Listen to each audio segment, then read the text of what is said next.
नमस्कार जी, मैं मंजू और आप सब कैसे हैं?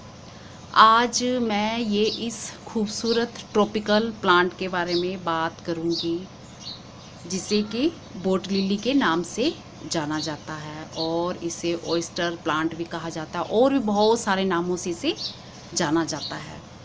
तो इसे लगाना बहुत ही आसान है और इसकी कोई ख़ास केयर भी नहीं करनी पड़ती और ये आपको सब जगहों में देखने को मिल जाएगा, चाहे तो गर्म इलाके हों चाहे ठंडे इलाके हों। तो ठंडी जगहों में ये है कि थोड़ा सर्दियों में इसको थोड़ी सी केयर करनी पड़ती है, तो वो इंडोर रख सकते हैं, उस तरह से इसकी केयर करें तो ये आराम से चलता है।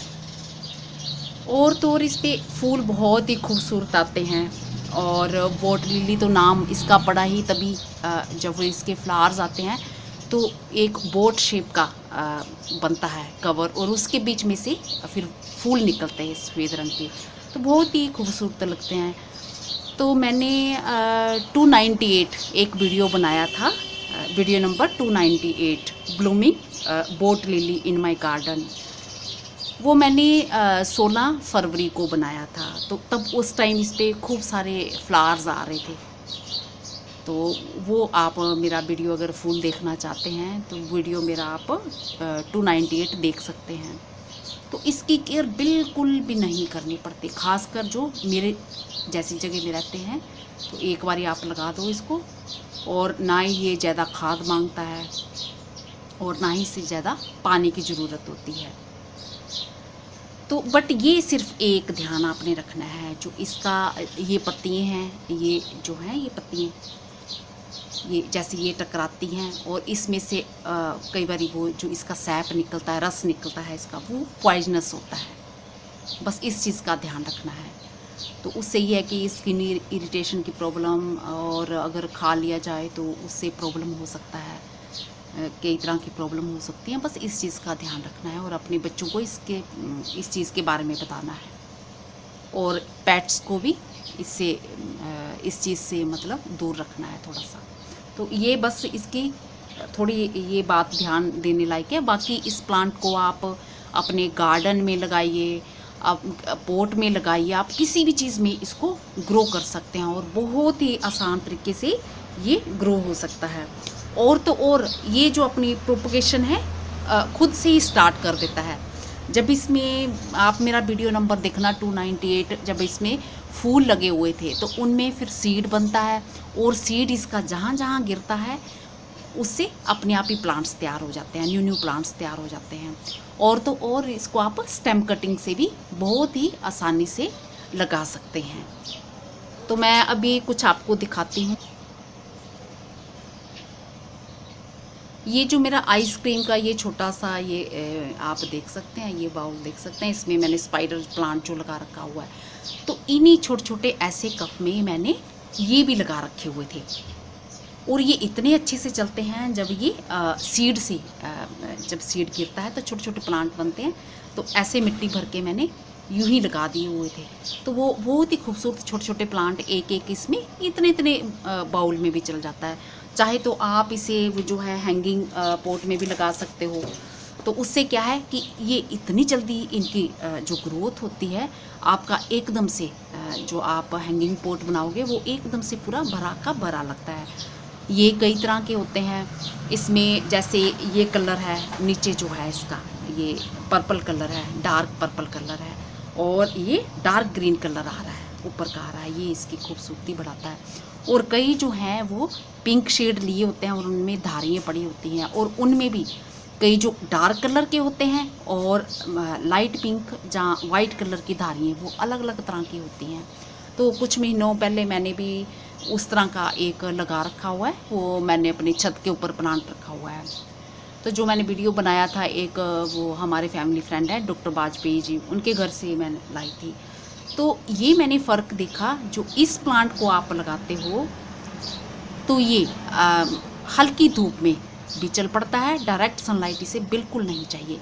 तो उसमें ये है कि ये सूखने लगता है। और अगर आप इसे थोड़ी सी जैसे कम जहाँ पे वो आती है धूप आती है उस जगह में भी लगा सकते हैं। और मैंने जो इसको लगाया हुआ है, इस प्लांट को बिल्कुल छाया में रखा हुआ है। धूप आती है पर इसके थोड़ा ऊपर करके आती है, इस पे बिल्कुल भी नहीं पड़ती, रोशनी खूब रहती है। तो ये छाया में, ये देखो इतने अच्छे से चलता है। बट ये है कि इसकी पत्तियाँ ये इतनी नाजुक होती हैं, ये बस ज़रा सी लगे कि टूट जाती हैं। तो थोड़ा सा ऐसी जगह में इसको रखना है कि थोड़ा सा स्पेस इसको फैलने का मिल जाए। तो मैं खूब सारे जो प्लांट्स इसके साथ बनते रहते हैं तो मैं उनको तोड़ तोड़ के फिर मैं फेंक देती हूँ। मुझे बस जितने रखने हैं मैं उतने ही रखती हूँ, क्योंकि दीवार के साथ लगाया हुआ है तो ये टकराता रहता है, फिर ये पत्तियाँ इसकी टूटती रहती हैं।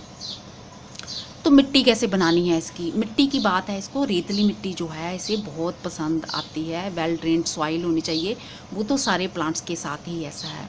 और पानी इसे गर्मियों में, जो मैं अपना खुद का एक्सपीरियंस बता रही हूँ, मैं हर रोज़ देती हूँ। उससे ये कि इसकी पत्तियाँ जो है फ्रेश फ्रेश दिखती हैं, अच्छा दिखता है। और जब इसका ड्रेनेज सिस्टम अच्छा है तो फिर हमें ये घबराने की ज़रूरत नहीं है कि ये हमारी इसकी जो रूट रोट हो जाएंगी। तो इसको पानी जो मैं देती हूँ सिर्फ गर्मियों में एक टाइम देती हूँ, सुबह के टाइम ही। तो अभी मैंने सारे प्लांट्स को सुबह का टाइम है अच्छे से नहला दिया है, और जिनको कम पानी की ज़रूरत है उनको कम दिया है, और जिनको ज़्यादा पानी की ज़रूरत है उन्हें फिर ज़्यादा दिया है। तो इसको मैं एक टाइम ही पानी सुबह ही देती हूँ। और सर्दियों में मैं कुछ कुछ दिन नहीं भी देती हूँ तो भी चलता है। और बरसातों के तो फिर आप जानते ही हो कि ह्यूमिडिटी इतनी ज़्यादा होती है और मिट्टी जब गिल्ली रहती है, इसको मॉइस्ट मिट्टी पसंद है, बहुत ड्राई मिट्टी नहीं होनी चाहिए इसकी। मॉइस्ट मिट्टी हो तो उसमें अच्छे से चलता है, और बहुत ज़्यादा गिल्ली भी नहीं रहनी चाहिए। तो इस तरह से इसको मिट्टी चाहिए। ये वाला जो प्लांट है ये बिल्कुल छाया में भी चल सकता है, मैंने छाया में ही रखा हुआ है। बस इसके ऊपर के हिस्से में इस प्लांट पे नहीं पड़ती, जहाँ दीवार पे रखा है मैंने, तो हीट तो इसको खूब आती है। और जहाँ जिस जगह में मैंने रखा है, और धूप भी थोड़ा ऊपर जाके आती है, रहती है, कुछ देर रहती है। तो उसमें भी ये देखो खूब अच्छे से ये चल रहा है। और जो दूसरे वाला है, जो धारियों वाला प्लांट है, उसको भी मैंने छाया में रखा था, पर मुझे लगा कि वो छाया में ज़्यादा अच्छे से नहीं चलता है, उसको हल्की धूप चाहिए होती है, उसमें ज़्यादा अच्छा चलता है। तो जो हमारे फ्रेंड है, फैमिली फ्रेंड, उन्होंने धूप और छाया में रखा हुआ, तो इतनी अच्छी ग्रोथ उसकी सर्दियों के दिनों में भी। आप मेरा वीडियो देख सकते हैं, मैंने एक बनाया हुआ था, बेल दिखाई हुई थी मैंने, फ्लेम वाइन दिखाई हुई थी, तो उनके घर में लगा हुआ था तो खूब अच्छे से। तो उस प्लांट को जो है थोड़ी धूप ज़रूरी है उसके लिए, और तब उसकी ग्रोथ अच्छी होती है, और उसको पानी की ज़रूरत थोड़ी कम होती है। और इसको जो आप है, इसको गर्मियों में हर रोज़ पानी आप सुबह के टाइम दे सकते हैं, और ड्रेनेज सिस्टम अच्छा रखना है। तो स्टेम कटिंग से ये कैसे लगता है, मैं ये आपको दिखाती हूँ। ये जैसे आप ये मेरा प्लांट देख रहे हैं, ये इस तरह से, ये इतना, बस इतनी हाइट रहती है इसकी, ये फैलता है। तो ये जो हिस्सा है मैंने ये दीवार की तरफ, इस तरफ का रखा हुआ है, तो यहाँ से मैं फिर ये निकाल देती हूँ। जब ये खूब सारे फैल जाते हैं ऐसे, दीवार को ही ढक लेते हैं, तो सफाई करना मुश्किल हो जाता है, तो फिर मैं आगे की तरफ बस ये रखती हूँ। तो ये देखा, ये सीड से, ये जो सीड निकला था, ये सीड गिरा था, ये उससे ये ग्रोथ हुई है ये। तो आप इसको नीचे से निकाल के आराम से छोटे से छोटे पोट में चाहे लगा दीजिए, चाहे आप बड़े पोट में, जैसा आपका मन करे उस तरह से लगा सकते हैं। और ये एक प्लांट भी रख सकते हैं, और साइड के जो है आप इनको निकाल सकते हो। तो ये चाहे जो जैसे ये निकलते हैं, जहाँ ये है रूट के साथ भी निकाल सकते हो। ये जैसे इसकी रूट्स फैली है ना, ये मैंने काट दी हुई है, यहाँ से ये काट दी हुई है। तो ये इन्हीं के ऊपर नए नए प्लांट्स आ जाते हैं, क्योंकि मुझे और ज़्यादा इसको रखना नहीं है। और ये ऐसे इसमें से आप निकाल लीजिए और लगा लीजिए। और चाहे तो आप ये यहाँ से बिना रूट के भी अगर आप ये स्टेम कटिंग इसकी ये करते हो, और इसको आप बरसात के टाइम मिट्टी में ऐसे रख देते हो, तो इसकी रूट्स बनना स्टार्ट हो जाती हैं। चाहे तो आप इसको रूट्स के साथ भी उखाड़ सकते हो, और चाहे तो आप ऐसे ही कटिंग कर सकते हो, तो बहुत ही आराम से ये लग जाता है। तो ये देखो सीड जहाँ जहाँ ये गिरे हैं, ये और भी ये आगे की तरफ भी ये छोटे छोटे ये प्लांट्स, ये देख रहे हैं, ये सीड से, सब ये सीड से ग्रो हुए हैं। तो फूल जो बने थे वो मैं आपको दिखाती हूँ इसको। ये देखो कितने अच्छे से ये फैल जाता है। तो मैं तो ज़्यादा रखती नहीं हूँ। ये फूल जैसे ये बने थे, ये बीच बीच में लगे थे इसके फूल, अब ऊपर ग्रोथ हो गया फरवरी में। ये ऐसे ऐसे बने थे। ये देखो, ये बोट टाइप का बना था, ये आपको याद होगा। और इसी में सीड होते हैं, फिर इसी में सीड होते हैं और वो गिरते रहते हैं और फिर न्यू न्यू प्लांट्स बन जाते हैं इसके। तो मिट्टी का भी मैंने बता दिया आपको कि कैसे है। और मिट्टी को अगर आपने सॉफ्ट करना है, जो फर्टिलाइज़र के रूप में ऐसे गोबर की खाद और पत्ती वाली खाद इसे बहुत पसंद है। ऑर्गेनिक जो कंपोस्ट हम बनाते हैं, तो इसकी जो पत्तियाँ जब ड्राई होती रहती हैं, फिर मैं इनको ही नीचे पोट में डालती रहती हूँ, वही करती रहती हूँ। तो मैंने जब इसकी मिट्टी बनाई थी, ये बहुत सालों से है ये प्लांट मेरे घर में, तभी उसी टाइम मैंने गोबर की खाद और पत्ती की खाद मिक्स करके और हल्की सी रेत मिलाई थी, तो उसमें मैंने लगाया था। और उसके बाद मुझे याद भी नहीं है ये कितने साल हो गए इस प्लांट को लगे हुए। उसके बाद मैंने इसको कभी भी कोई फर्टिलाइज़र नहीं दिया। बस ये है कि जैसे पत्तियाँ वगैरह गली सड़ी होती हैं, वो मैं इसमें डाल देती हूँ। और फर्टिलाइज़र अगर आप देना ही चाहते हो, जैसे मैं लिक्विड फर्टिलाइज़र बनाती हूँ जो, फिर वो मैं जैसे दूसरे प्लांट्स को देती हूँ, तो इसको भी तब देती हूँ। तो ऐसे स्पेशली नहीं कि मैंने ये कोई ऐसे रूल बना रखा होगा कि इतने दिन के बाद इसको देना है। तो जब इसके स्प्रिंग में फ्लावर्स आते हैं, उस टाइम आप इसमें गोबर की खाद बना सकते हैं, क्योंकि जिस टाइम ये फूल बना रहा होता है तो इसकी एनर्जी लगती है, तो ज़्यादा फ्लावर्स देगा ये, उस टाइम इसे डाल सकते हो स्प्रिंग में। और गर्मियों में जब इसकी ये देखो कितनी अच्छे से ग्रोथ हो ही रही है अब, तो इस टाइम भी आप इसमें अगर खाद डालना चाहते हैं तो डाल सकते हैं। तो ये बहुत ही अच्छे ये बॉर्डर बनाए जाते हैं इसके। अगर गार्डन में आप बॉर्डर के रूप में बनाना चाहें तो वो आप इसमें बना सकते हैं। और भी जो कलर्स के आते हैं वो भी इसमें बना सकते हैं। और आप इसमें हैंगिंग बोर्ड में बहुत ही खूबसूरत लगते हैं। इस टाइम मेरे पास नहीं है, कुछ सालों पहले मैंने बना रखे हुए थे, तो एकदम से भर जाते हैं और सुंदर लगते हैं देखने में। और ज़्यादा केयर भी नहीं, ना पानी ज़्यादा देना पड़ता है। एक बार बना दो आप, कहीं भी हैंग कर दो जैसे छाया वाली जगह में, तो बहुत खूबसूरत ये चलते हैं।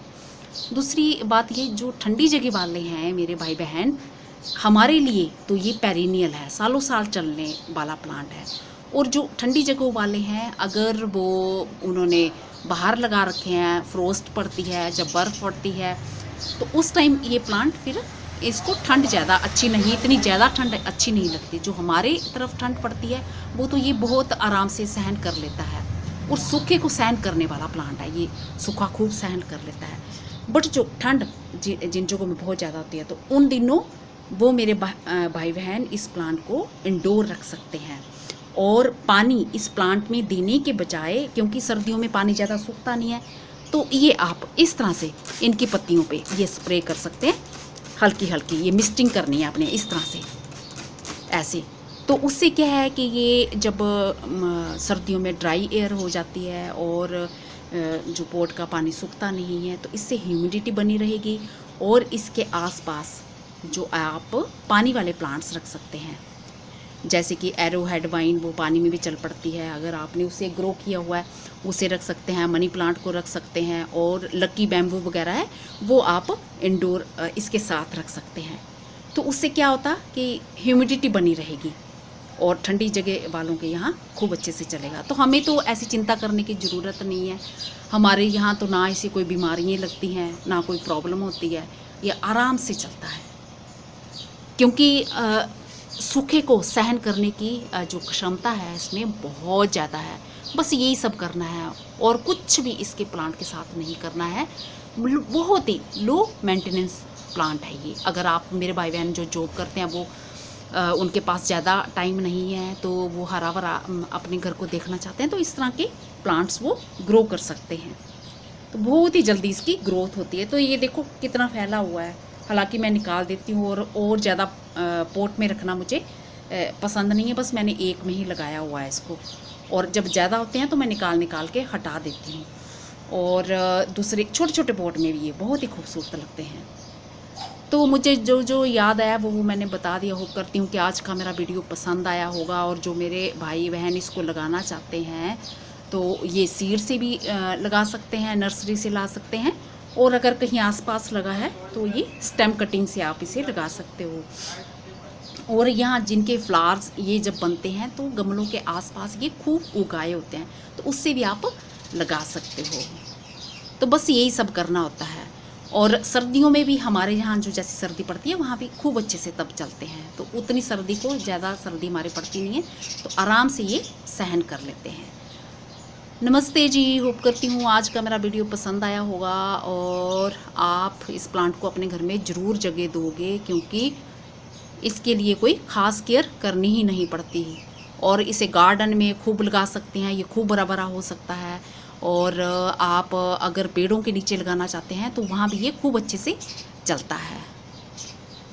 और अगर हल्की धूप वगैरह में इसे रखना चाहते हैं तो वहाँ भी ये खूब अच्छे से चलता है, बस डायरेक्ट सनलाइट में इन्हें नहीं रखना है, यही सब करना है।